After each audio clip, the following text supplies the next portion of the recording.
very distinguished expert from Russia. She kindly agreed to come and speak at the Monterey Institute in May when I was in Moscow meeting with experts and looking for the best top experts to come to the Monterey Institute. And several parties independently recommended that Professor Gaman Golutvina be invited to enlighten us on Ukrainian crisis, on the situation in Ukraine, the relations of Ukraine and Russia and the United States, if you have any questions on that aspect. And so I was very happy to meet Dr. Gaman Golutvina and discuss the concept of this module that she's teaching currently at the Monterey Institute. And we agreed that today Dr. Gaman Golutvina will speak on the topic of whether Russia and Ukraine need each other. The reason we formulated the title this way, again, is because when you read the US media or English language media these days, very often you see and feel that Ukraine and Russia, not only they don't need each other, they would like to be as far away from each other as possible. So I asked Dr. Gaman Golutvina to tell us whether that's the case or there may be other interpretations of the situation. Professor Gaman Golutvina is the chair of the Department of Comparative Politics at Gaman University, which is the premier school, most prestigious school in the Russian Federation that trains diplomats. She is an author of about 7 books, textbooks, and hundreds of articles. And I believe, from my conversations with Dr. Gaman Golutvina and from knowing how bureaucracy works in Russia, the most time-consuming and at the same time honorable hat that she wears these days is being a chairwoman of the Russian Association of Political Scientists. So, political science, may be hard to believe, is a new science in Russia. So it's very tumultuous, complex, but very important process of laying out new roles, not just in academia, but in training, in developing the new mentality of the post-Soviet Russian youth, post-Soviet Russian experts, and Dr. Gaman Golutvina is at the helm of it. So it won't be an overstatement to say that today in front of us there will be an expert who is a foremost expert on the subject. Let's work in the format of about 35 minutes presentation, 40-minute presentation, and then Q&A without the break. And I welcome Dr. Gaman. Thank you.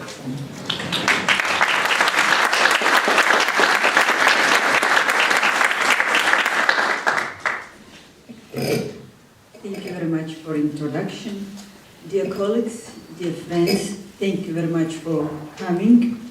And first of all, allow me to express my sincere gratitude to the organizers of this program for the invitation to take part in this program. As to the topic, in my presentation, I will follow such agenda.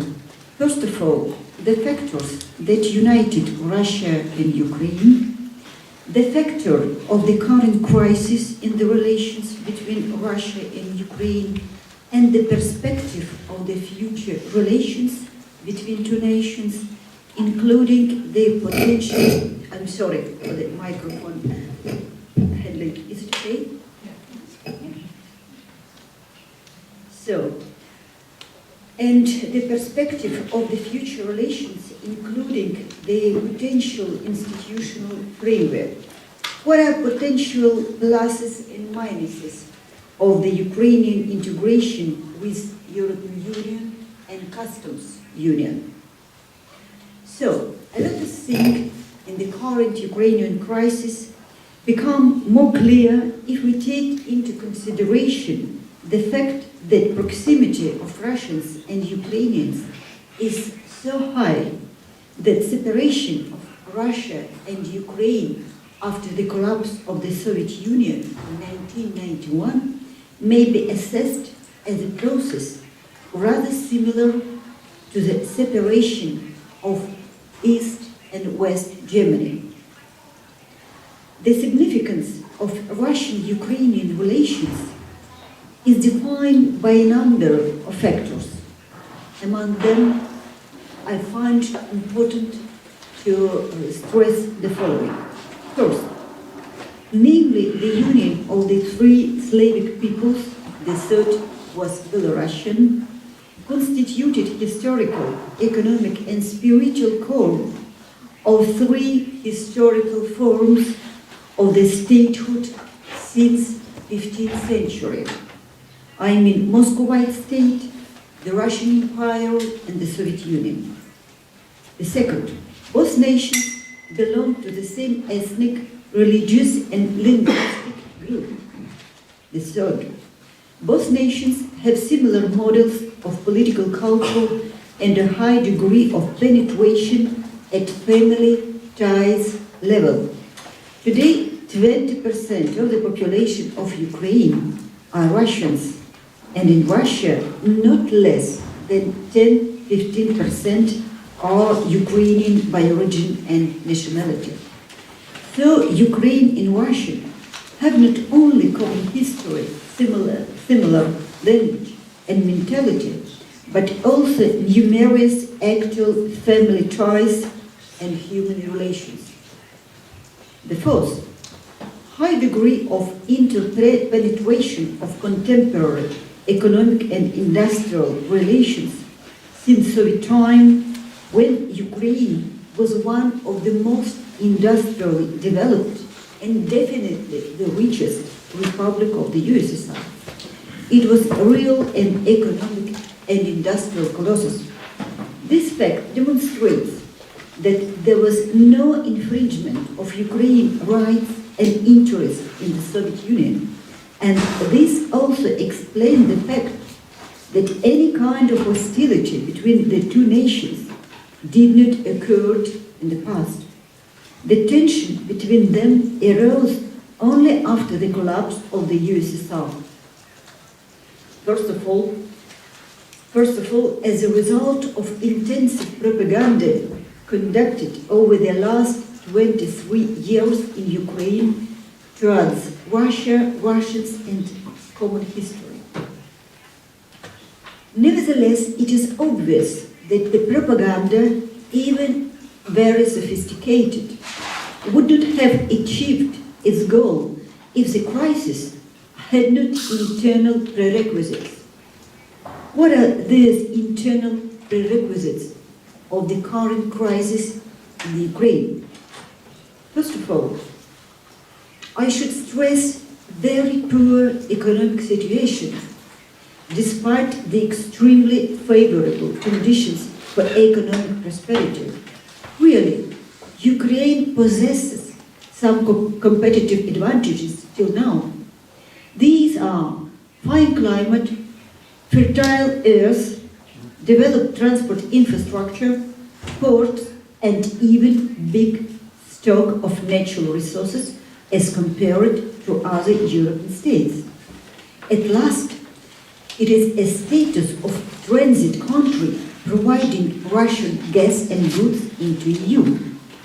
Ukraine has developed chemical, iron and steel industry, heavy and shipping building, atomic engineering, by the way, one of the world's largest. However, contrary to favorable starting conditions, transformational crisis in Ukraine became one of the deepest at the post-Soviet space. During the 1990s, GDP reduced on 60%, much more than in Russia and Central and Eastern European countries. Since the year of 2000 and until 2008, there was slight economic growth in Ukraine that is in many respects was provided by Russian gas price reduction. Volume of privilege discount of the Russian Federation on delivering gas to Ukraine exceeded $400 billion. But even with taking into consideration this fact, by 2013, GDP of Ukraine only slightly exceeded 70% of 1990 level and 20% lower than the level of 1990 and twice lower than GDP of Belarus, which had worse condition of transition to market economy. Now even this level can be lost. In 2014, Ukrainian economy already lost 10% and continues to fall. The second precondition of the crisis. The second factors of Ukrainians' vulnerability is impressive regional differences. The economy of Ukraine is extremely diverse in the regional dimension. Regions of the country fall into four groups: capital, Kiev, industrially developed regions located in the east, coastal regions, south, and poor agricultural regions, western and partly central Ukraine. The east and the south gives about 60% of receipts in the budget, whereas the west of the country less than 20%.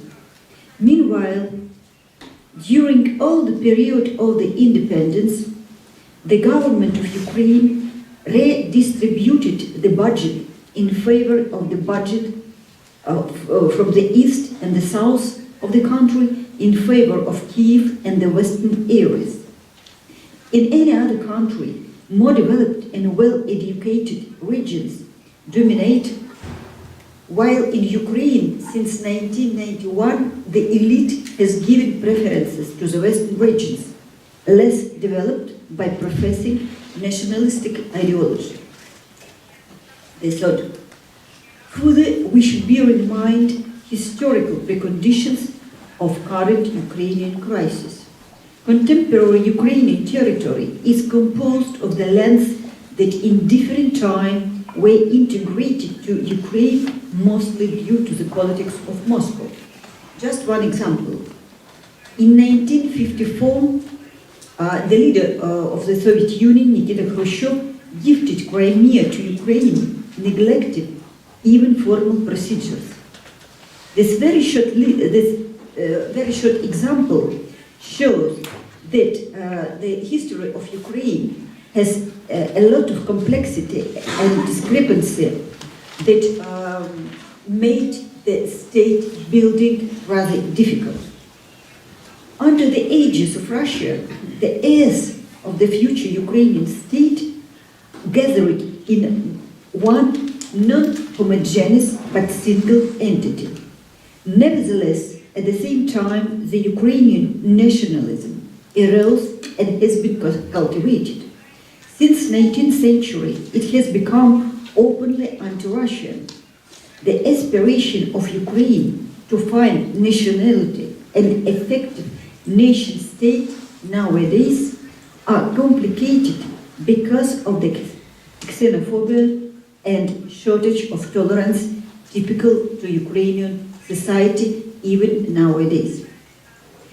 The further source of the current Ukrainian crisis is extreme ineffectiveness of Ukrainian governing elites in political and economic sphere. Numerous political crises in Kiev, corruption at all the levels of power, domination of oligarchs, and an absolute indifference of the authority to the destiny of citizens and the country. Among main problems of Ukraine are oligarchization. According to Forbes data, in 2013, assets of the 100 richest Ukrainians amounted about 30% of gross domestic product. To compare, 200 of the richest Russian businessmen possess about 20% of GDP of Russia. Another problem is high corruption. Further, nationalism, and absence of systemic socio-economic policy. These problems have generated mass disappointment at the central authorities in the country with well-educated population. And the final, last not least, it is flat strategy in the field of state building based on ethnic nationalism. The model of the unitary national state selected by the Ukrainian elite in the early 90s, by the way, they understood national as ethnically homogeneous, ignores fundamental social and cultural heterogeneity of the country. It divides the country, especially in times of elections. Ukrainian elite persistently denied the existence of the problem of the second Russian state language, expelled propositions of federalization and autonomization from the political agenda, and empowered the split between the west and the east of the country in all elections. Difference among language and cultures gained political sense and became a factor of destabilization over the last decade. So, the actual collapse of the state, refusal of the elite to solve the main problems, and balancing on the verge of failed state led to the present crisis. It is known that the reason, the concrete reason or the pretext for the tension in Russian-Ukrainian relations was the intention of Ukraine to sign an agreement establishing a free trade zone with the European Union. The conflict was triggered by elitists, Ukrainian elitists, who misled people. Many citizens of Ukraine considered the agreement between Ukraine and the EU as a step to obtaining full membership in the European Union. Of course, it was wrong. EU will hardly sustain entering of Turkey and Ukraine, and it is possible only in such order, at least for one reason. A key problem of EU it is the maintenance of energy security. Therefore, EU is not ready to aggravate the problem of power security in connection with the reception of the countries that do not have power resources. Ukraine is one of these countries. The leaders in Brussels are ready to continue so-called expansion without taking any responsibility for Ukrainians. The agreement was looking very attractive to United Europe, a new market without any extra charges. As to Ukraine, the media presented the matter as follows. Ukraine intends to enter EU while Belarus, Russia, prevents their striving for prosperous European future. To what extent this is true? Maybe real way to prosperity for Ukraine in its reorientation from Russia to EU? Let us see. Let us see by the arguments and statistics. Economic calculations show that reorientation of Ukraine from Russia on EU could lead to essential economic losses in the following directions. The first, losses of Ukraine from possible reduction of export deliveries of Ukrainian goods to Russia and other customs countries since changing political and economical situation. We should bear in mind the geographical structure of Ukrainian exports. Now, in geographical structure of Ukrainian exports, customs union countries win first place among groups of the countries with weight nearby 35%. The EU countries' share constitute about 25%. However, the case not only in 10% difference, but in that Russia acted as the largest counterpart of Ukraine in export, in many times advancing the other country.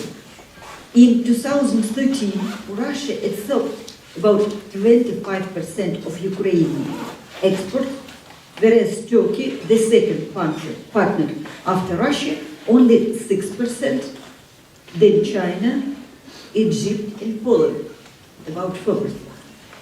On a number of the goods and commodity groups, Russian share in Ukrainian exports reaches 70–80%.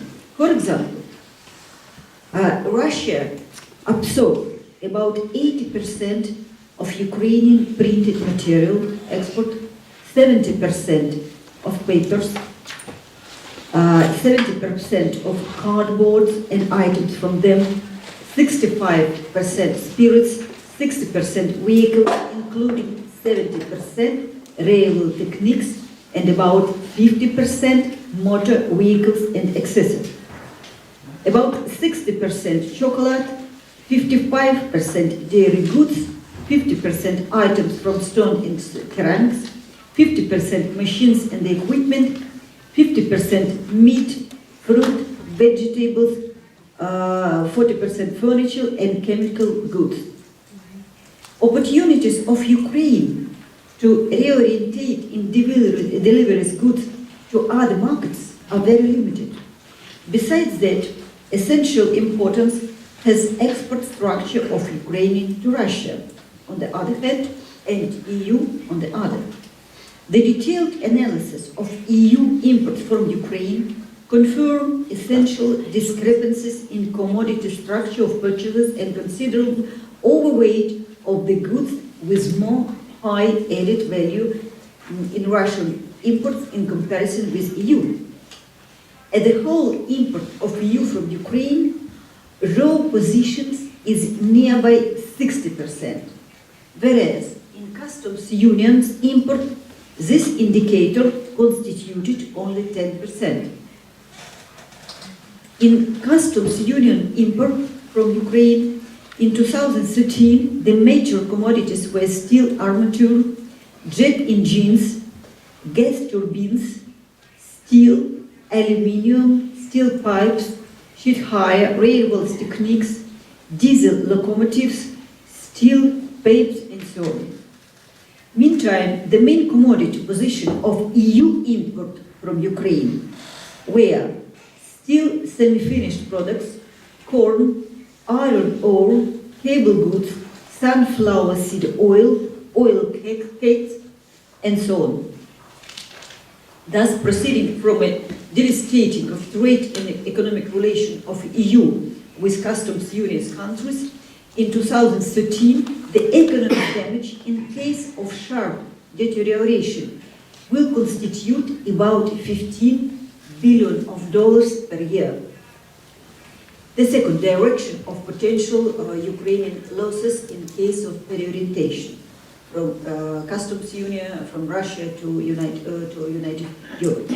The analysis of dynamics of investment and productive activity of Russian companies in Ukraine showed that the association with EU accompanying the fast transition to technical standards and grades of the European Union will lead to weakening of Russian companies in direct investments, and also the companies of Kazakhstan and Belarus, in sectors of the Ukrainian economy that are affiliated with high technological cooperation. First of all, I mean such companies as Lukoil, Sberbank, VTV, MTS, Evraz, etc. The court of Russian companies' investment activity in Ukraine may reach about $2 billion. The third direction of economic losses of Ukraine will become degrees in terms of volume and quality of cooperation with the Russian and other customs union countries in fuel and cargo transit through Ukraine as a result of sharp deterioration of political relations with Russia. Surely, first of all, it is a question of significant reduction of energy transit and cargo flow as a whole. Sharp deterioration of political relations of Russia with Ukraine in the beginning of 2014 had already led to revision of cooperation conditions between two countries in gas sphere, including substantial increase of the prices for the Russian gas and transition to an advance payment in calculations with Ukraine in its deliveries to customers. Reduction of Ukraine income in transport service in trade with Russia is estimated approximately in $4 million per year. The fourth direction, restriction in the area of manpower flow, labor migration, and correspondent reduction of money transfers. One more important direction of reduction of incomes in Ukraine. As a result of decreasing of the labor migration, by the way, Ukrainian budget receives in this sphere about $11 billion per year. That is equivalent of 7% of GDP of Ukraine. By the way, the whole budget of Ukraine is $175 billion in 2013. Meanwhile, this sum represented huge help for maintenance of living level of many Ukrainian families. The sum and the risk in the case of the further growth of tension in the Ukrainian-Russian relations is estimated about $7-8 billion. That is 4-5% of Ukrainian gross national product. In addition, it is necessary to note that the problem of labor migration are multidimensional and has huge societal and humanitarian importance and could not be reduced only to money transfer volume. Economic consequences of decreasing the intensity of mutual trips of Russian citizens to Ukraine and Ukrainian citizens to Russia is obvious, as it is obvious that Ukrainian side will suffer much more great from this factor action. So, taking into account a number of factors mentioned and some other reasons, the total size of possible losses of Ukraine in case of realization of the shock scenario of development of relations with Russia, between Russia and Ukraine, are estimated in approximately $30 billion in 2013, that practically twice exceeded the promise by IMF, a package of the help to Ukraine for example, for 2015. In horizon of the period 2015-2018, the total size of losses for Ukraine will reach about $100 billion. Thus, the real result of Ukrainian reorientation from Russia to EU will be no solution of its economical problems, but a disaster scenario. What is way out is possible. To my view, the optimistic scenario for Ukraine is possible, and it might be realized on the ways of closer cooperation with Russia. I would say the Ukrainian way to Europe lies through closer cooperation with Russia, since the high level of life that can be achieved in this framework supposes closer cooperation with Russia. And Russia already has demonstrated its willingness to provide Ukraine with real economic aid. In April 2010, Kyiv received a discount in $100 per 1,000 cubic meters of gas. In December 2013, Kyiv reached a 30% discount for gas and $15 billion of direct economic aid.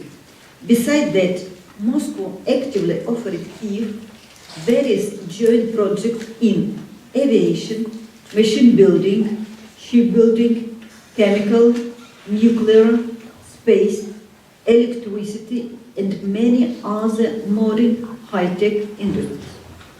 Prospects of participation in Eurasian Union and the Customs Union open real possibilities for development of Ukrainian economy.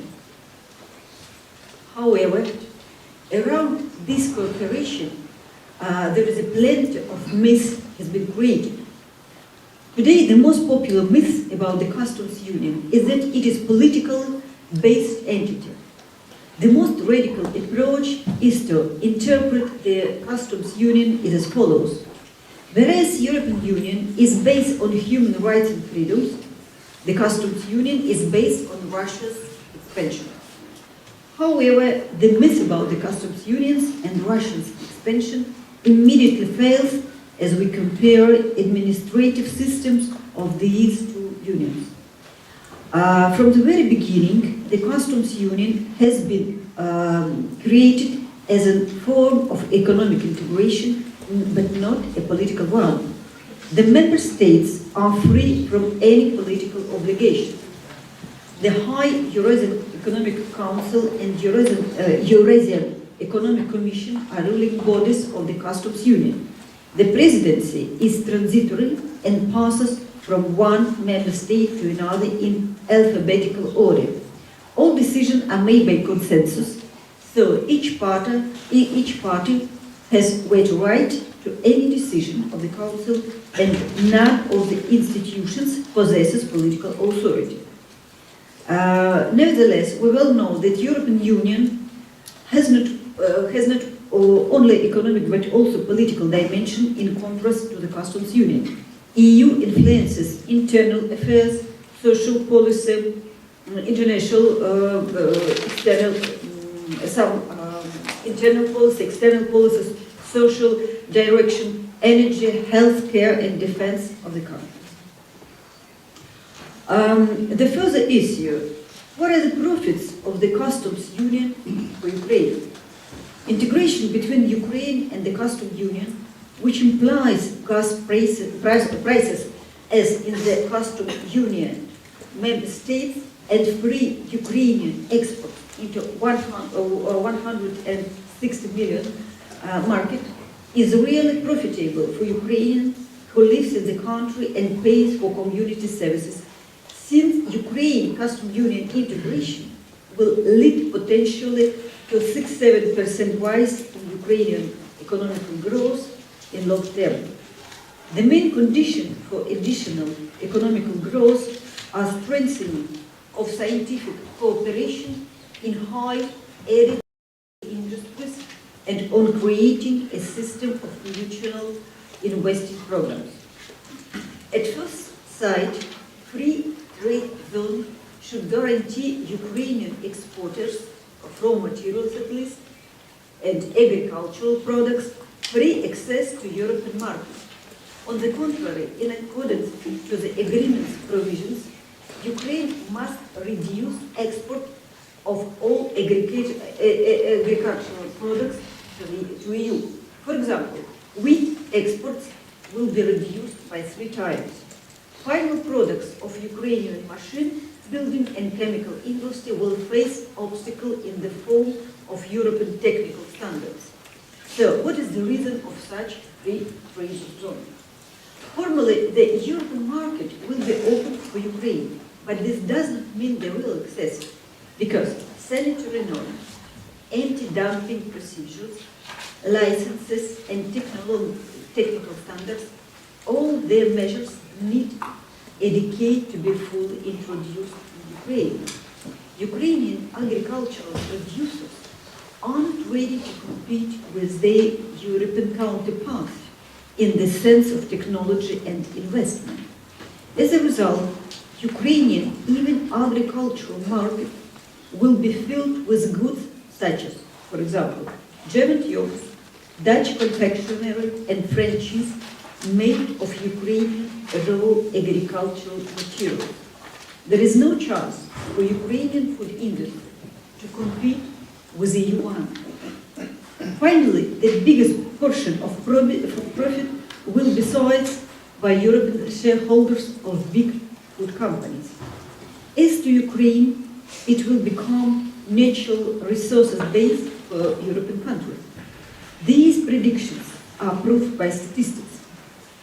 Almost 90% of agricultural export to Europe is comprised by 4 groups of Ukrainian goods: crops, sunflower seeds, fats and butter and oil. Products of Ukrainian food industry are not always exported to the EU. The same is actual in relation to metallurgy and chemical industries. In Europe, only raw materials are in demand: scrap metal and bars, organic and non-organic compounds. Europe is not interested in Ukrainian products with high added value processing. It means Ukraine has low chance to develop its industry. To be fair, the EU applies such an approach not only towards Ukraine. This approach fixed secondary position of less developed countries of EU and makes it possible to increase advantages of more developed countries. As a result of EU enlargement, they get free access to new markets for selling their goods. They open new sources of cheap labor force and raw material. Meanwhile, the customs union is the biggest importer of Ukrainian industry commodities. For example, Russia consumes 30% of Ukrainian commodities. Entering the customs union could give Ukraine considerable economical benefits.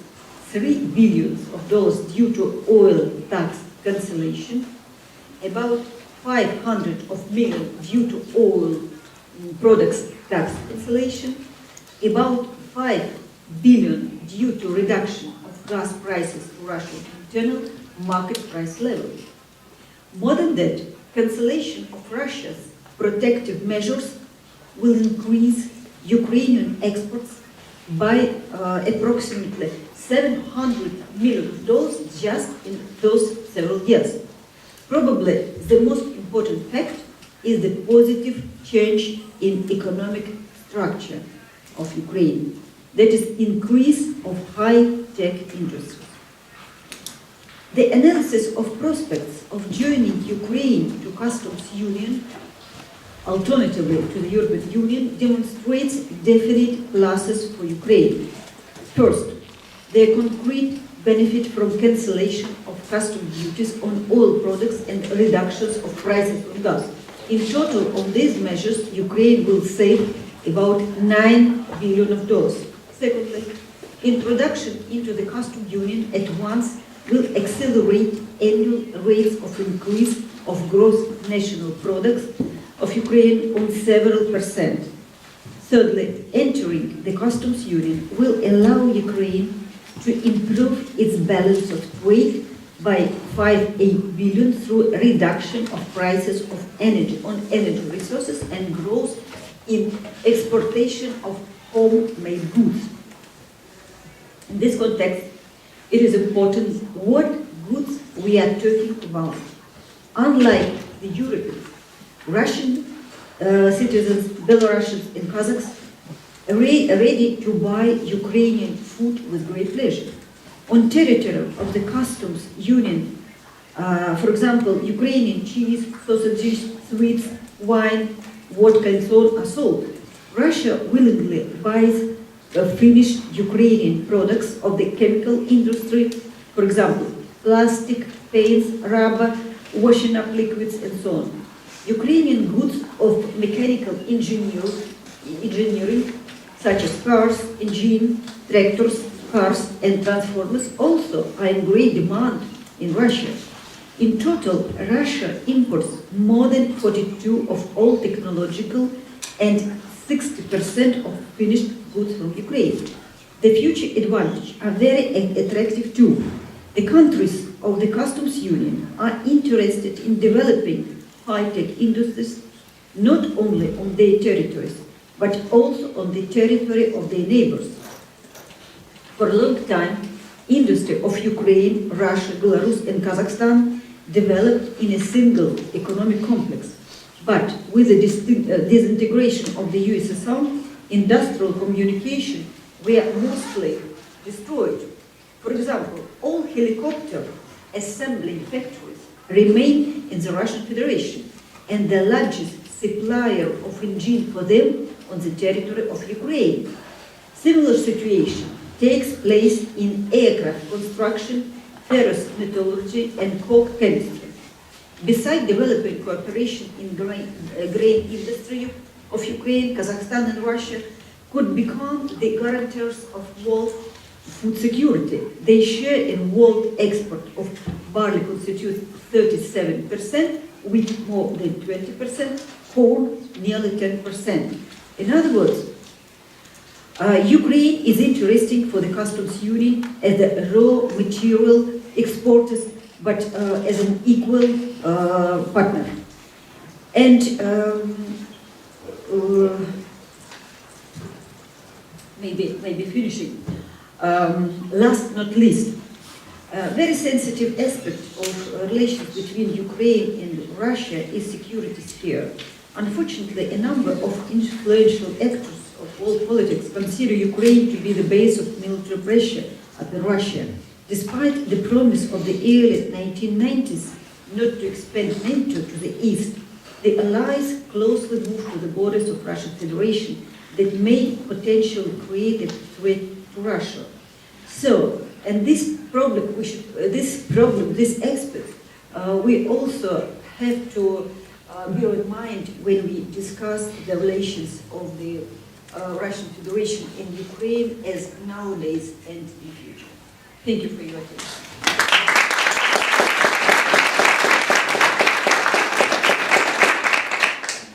Thank you very much, Mr. Gaman. It's time for us to start our Q&A.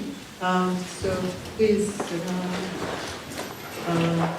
come up to the mic and introduce yourself if you would. Привет.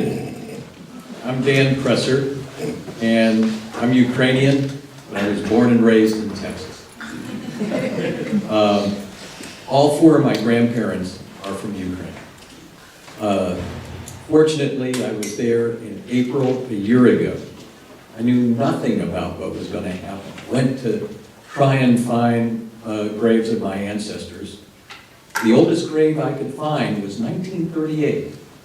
Nothing before that existed anywhere. And I was told that there was an old Jewish cemetery, and we're talking about a place called Romney, and Konotop. Are you familiar with Ukraine? Sure. They're northeast of Kiev. And I went all around that area, and I was told, well, there's an old Jewish cemetery over here near the town square, so I went over there and couldn't find it. What happened was the Soviets had taken and just destroyed the old cemetery, and they made a soccer field out of it. So your lecture is about numbers and not about the heart. And the heart was missing in that lecture. So how would you put heart into what you said? Thank you very much for your question and your attention. You see, I was rather limited in time, and so I applied mostly to economical reason, economical aspects, not stopping on the sensitive humanitarian aspects. But you are very right, it's very, very sensitive dimensions of the relations between Russians and Ukrainians, because a lot of families are, as a matter of fact, are separate families. One part of families live in Russia, another one in Ukraine. So, and for many millions of people, the question of good relations between two nations, it is the question of future destiny of their families. So it's very sensitive, it's very important aspects, and surely we should bear it in mind while we discuss the relations between two countries. Sure.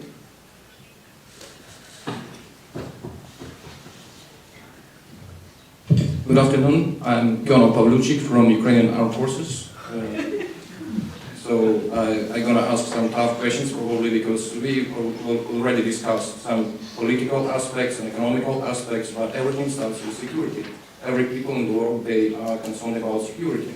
And you know, after annexation, illegal annexation of Crimea, And after what's going on in eastern part of Ukraine, we are not ready to talk with Russians concerning any other issues than security issues. We are losing people every day. Russians and active duty Russians are losing people every day. How you can comment on this kind of situation when we don't apply our diplomacy to the military issues? We can't reach an agreement. We are happy to start a lot of projects with Russians, and I spent 15 years in Russians. I went to the first grade in Moscow. I spent 7 years in the far east of Russia, and now I'm standing here in the United States and understand that to reach the common agreement we need to cooperate on all levels, not just economical or other. Just could you comment on this? Okay. Thank you very much for your question. First of all, any war finished by negotiation, any war. But applying to the first part of your question, as you mentioned about the annexation of Crimea, maybe you know that Crimea arranged special universal referendum on the destiny of Crimea, and this referendum was legal and legitimate because it was declared by the higher organ of power, People's Parliament of Crimea. So, and more than 90% of the citizens in Crimea took part in this referendum, and more than 90% supported the idea of returning to Russia. And in such a way, you see, surely in the same situation, the contradiction between the right to self-determination and the principle of territorial integrity exists. It's a real problem, it's a real contradiction. But while assessing the pluses and minuses of the process, we should bear in mind and take into account the concrete context of the concrete event. And in this case, in Crimea case, we should bear in mind that in that moment, I mean February and March of the current year, there was no legal authority in Kiev, because on February 22, we know that reached It's not true. We had our parliament. We had our parliament, and the Speaker of Parliament he took power according to our legislation. So we had power. It's not like that. It's not. It wasn't like completely untrue that what you call, but it was the legal system which took control of the whole what's going on in Ukraine. And may I comment also on Crimea elections? My wife and I, we came here last June. She's from Crimea, and actually I had all my possessions in Crimea. And she voted while she was here. She voted. Her uncle told her that he saw that she voted while she was here.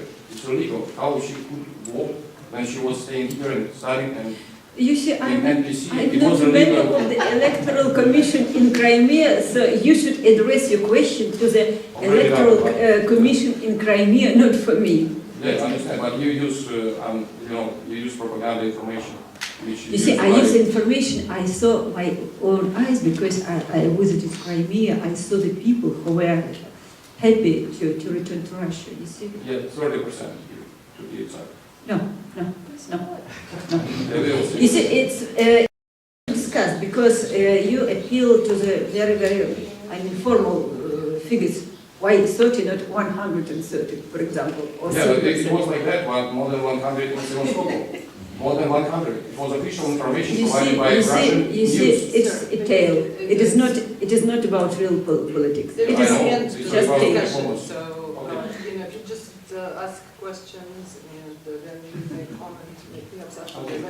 And I would like to comment your statement considering the mass of people who died in east of Ukraine. It is true, but you should confirm that people who live in the cities of Donetsk and Lugansk died from the bombing of Ukrainian army, because it is not possible to bomb themselves. You see, it is not possible to bomb from heavy artillery standing on the same It place. was Russian artillery. It's It very. was confirmed. You see, it is tail, another tail. No, it was confirmed by, No. by the United States as well. You see, please show me at least one example where Russian soldiers were sized. Just one Check example. internet. No one soldier, no one officer of Russian army were not submitted to the public.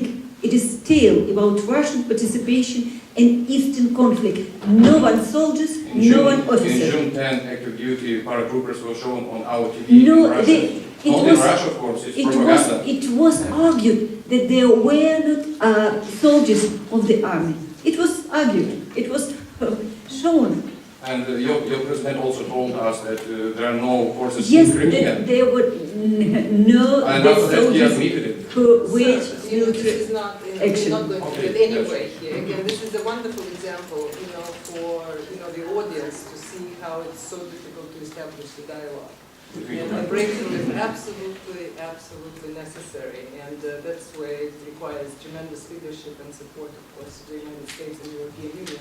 We're not going to continue this back and forth at the moment, because I know that there are other questions. I appreciate that.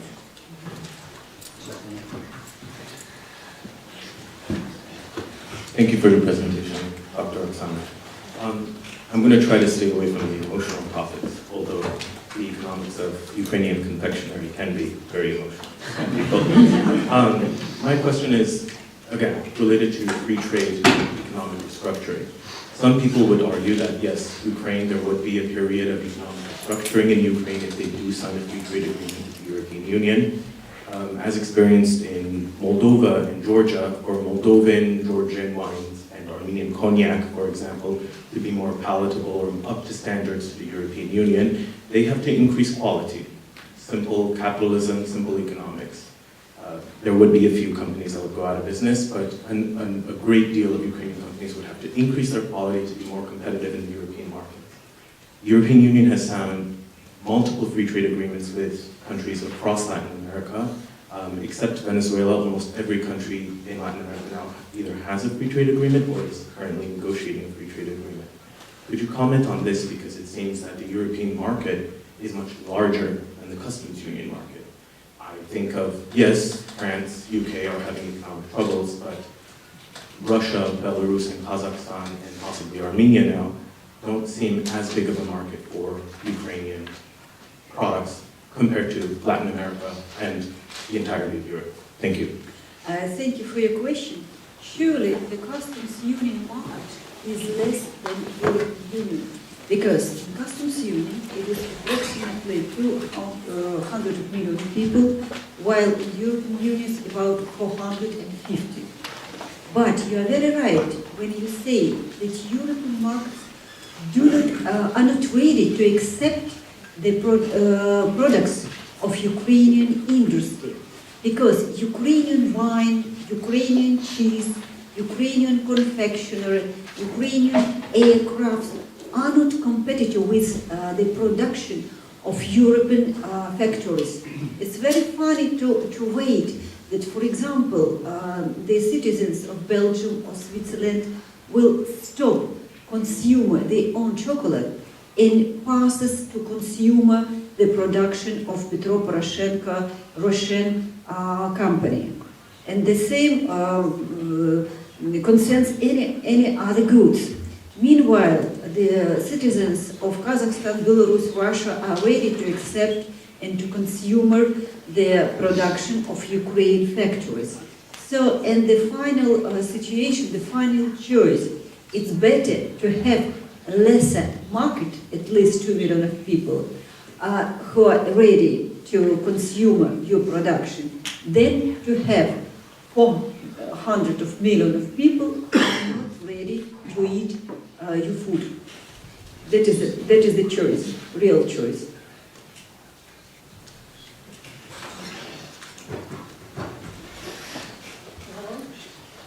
Thank you for your lecture. Now I know much more information about Ukraine, and I have 2 questions. The first one is about gas discount.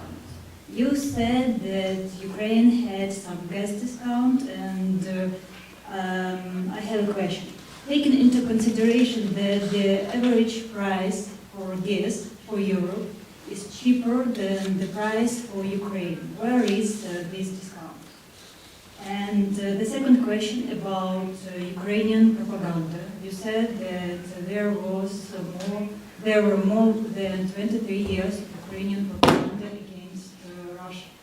Could you give some examples of this propaganda and say something about the results of this propaganda? Thank you very much for your questions.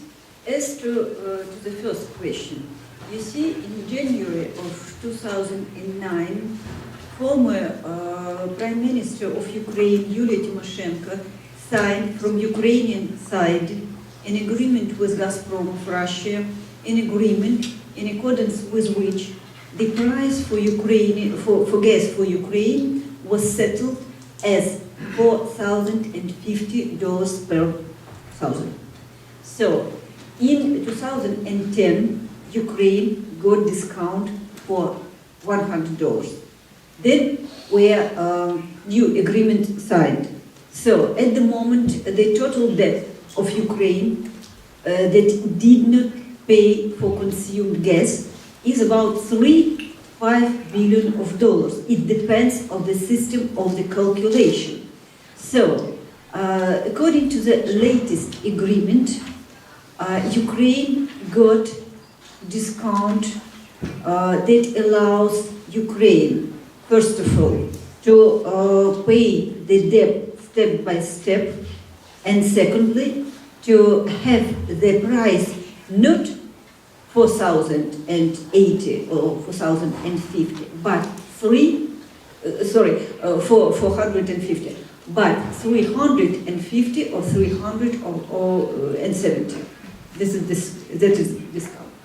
As to your second question, you see, I visit Ukraine rather often, and during this whole period of 23 years, I have had a lot of things very surprising to those who know real Ukrainian history and real life of Ukrainian society. Yesterday I quote one of just examples. I may quote it again. For example, one of the prominent poets in Ukraine surely is Taras Shevchenko. But Ukrainians now tell that Shevchenko wrote his poetry not only in Ukrainian, but also in Russian. That Shevchenko had his own very private diary that was written in Russia.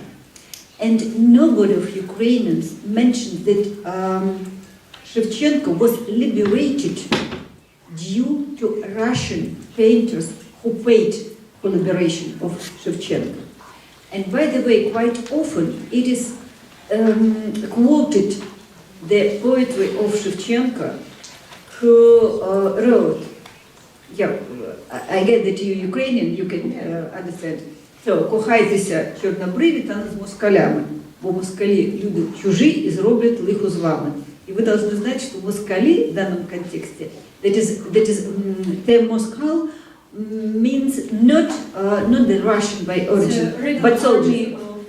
So, in such examples, maybe, thousands. Yeah, I understand, but you know, when I said about gas prices, I mean just final gas prices for square meter. And the gas for Ukraine is really more expensive than the gas for almost all European countries. And this situation is from 2002 or 2010. And according to my second question, your example about Shevchenko and about Russian painters is a part of school program. Sure. But this is a great secret for Ukrainian society. Really, I don't think so, because when I was in the school, we studied this part of his life. And we know that Tchaikovsky, the greatest Russian painter, that he helped. He was poet, by the way. Tchaikovsky was poet. Brylov was painter, by the way. Okay, To inform you. Now we just speak about Shevchenko. We know that these people helped him to I live in Ukraine, and I have never seen something like Ukrainian propaganda which can give such terrible results. By the way, yeah, I speak Russian. I also speak Ukrainian, by the way, it's very Yeah, I serious. know. So, you see, thank you very much for excellent illustration to my thesis, because you are a typical victim of propaganda, because you do not know such all famous fact that Shevchenko was liberated by Russian poet and Russian painter. And secondly, as to your question concerning the price for Ukrainian gas, it's very, very surprisingly for me that you ask me about that. Why do you ask about this? Your former Prime Minister Yulia Tymoshenko, who signed the agreement. It's very, very funny. Your Prime Minister signed an agreement concerning. Let me answer your question. So it's very strange. Your Prime Minister Yulia Tymoshenko signed the agreement on gas prices for Ukraine in January 2008. But why do you ask her? Why do you sign so agreement? Why do you ask me about that? I'm not Yulia Tymoshenko, I'm Oxana Gaman. Okay, I think that I need to answer to this question. You know, I asked you about gas prices because you mentioned it in your lecture, and you mentioned it something like more than twice, yeah? And I have told 2 minutes ago that we have variable gas price, not maybe from the beginning of Tymoshenko becoming prime minister. We have such prices maybe since 2000 or 2000. You don't know, because before signing this agreement, the gas price was about $200, quite very low price, and before the price was even lower, much lower. No, the gas prices is open statistic and everyone can see them in internet. You see, it's better for you to ask me, why don't you give Ukraine gas without any money? Why? I think that's, There's some economic law, you know. security, Thank you. we can have dispute on gas. Any other questions? Thank you for the presentation. I have 2 questions regarding the customs union. The first question, I've heard the opinion several times that the customs union would not be successful without Ukraine.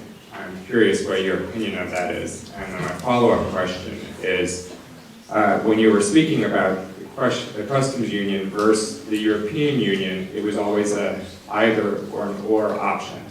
Could you give your opinion about some sort of option that would incorporate both sides, rather than Ukraine being some sort of buffer between the European Union and Russia?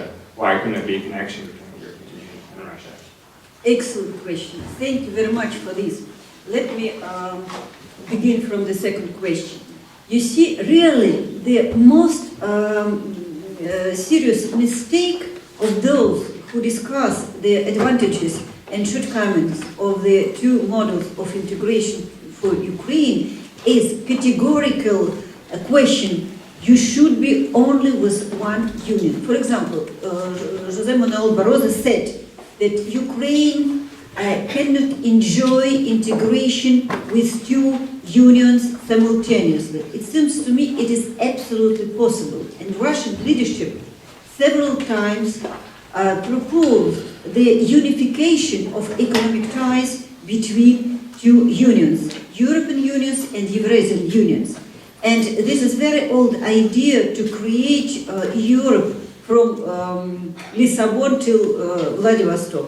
So, and Ukraine, by the way, may be the bridge between 2 unions, and such union may create incredible perspective of economic prosperity for Ukraine, Russia, old Europe, and all the continent.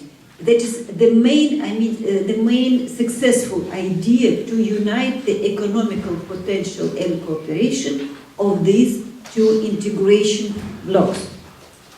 As to your first question concerning where the customs union be successful without Ukraine, I can tell, surely with participation of Ukraine, customs union will be much more successful, surely. But it does not mean that without Ukraine, customs union is impossible. It is possible, it is workable, and it is economically effective. But joining Ukraine to customs union will open the opportunities for overcoming economical difficulties for Ukraine and for further development for all the countries that are united in the customs union.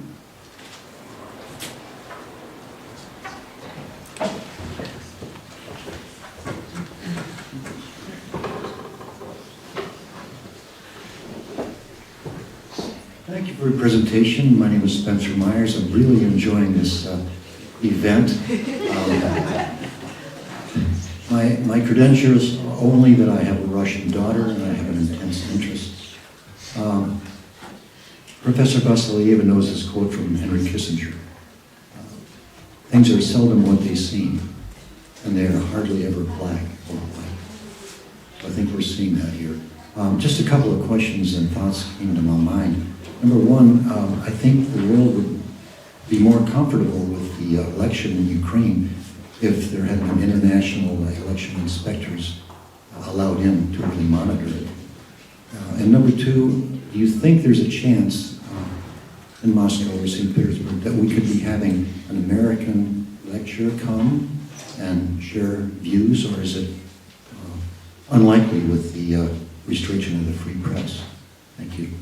Thank you very much. I will begin with the second question. Surely our university, Gaman University, we are aware, our Russian Political Science Association, many other Russian universities and NGO usually invite a lot of Western scientists, a lot of Western lecturers to deliver their position, the views of different people concerning some sensitive issues of international and domestic policy. For example, from time to time, once every year, we arrange, for example, big Russian political science congress. And usually this congress are attended by hundreds of political scientists from all over the world. So, and we with pleasure submit opportunity to impress different views, and it seems to us that the only way to find way out from the difficult situation is conversation. We should to speak each other. So we have floor for any point of view. And Yeah, the issue of the monitors of the election. You mean the international context of the crisis? I mean, bearing in mind that there was an election without any real international monitoring. International monitor fund, you mean? You see, at the moment, the greatest problem for ensuring international observation in the east of Ukraine is that Ukrainian army limited this opportunity. For example, due to the bombing of Ukrainian army, the representatives of the International Organization for Security and Cooperation didn't manage even see the place of the ruined Boeing, damaged Boeing. So, and that is a problem because Russia insisted many times for invitation international observers to the military, the square of military conflicts, but the opportunity of international observation is limited due to the position to the position of Ukrainian side, unfortunately.